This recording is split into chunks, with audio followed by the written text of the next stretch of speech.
Great to have you with us. Joining me in the studio this morning, we have Shaun, the Labour MP for Telford. Well, this was a terrorist attack, an attack on British values, and there's no excuse for that. And the Prime Minister downwards within the government have been very, very clear about that, and building on the work of previous successive governments, and funding has continued to go into supporting Jewish places of worship and schools, and that's quite right.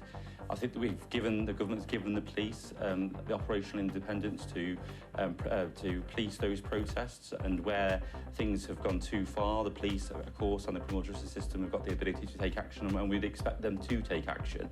But today, this week, is a sorrow week. Anti-Semitism is a cancer in our society. It is rising across our country, and each and every one of us have got a duty to tackle it and to rip it out. Yeah, OK, thank you very much. Well, I'm delighted that Woodside Brooks and Sutton Hill in my constituency will get funding because the council's working with the government on this fund. This is the medicine to the 14 years of austerity that we had, where council funding was cut, youth services were cut, and a lot of the things that have come up in the survey that over 1,000 residents in my constituency has responded to is getting things done, making sure that road landlords are pursued, making sure that litter's picked up, making sure that the businesses and the shops in the high street are addressed. This is fantastic. And what the fantastic news about this is it's $2 million a year, each and every year for 10 years, so you can really build that sense of momentum behind. Shaun, do you want to respond to any of that?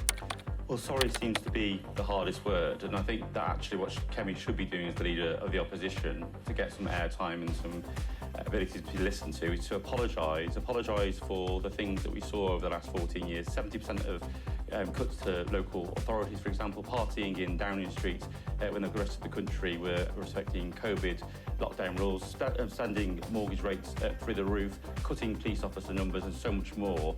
And I think until there's a realisation that there's an apology that's deserved to the country, then people will see the Conservative Party as an irrelevant party. Very quick. Look, the Labour Party doesn't take any vote for granted, and it's up to us to convince people to vote for us. But if you look at what we're doing in government around a number of agendas, including around the Warms Home Fund, for example, we are not just talking about those things, we're getting on and doing stuff.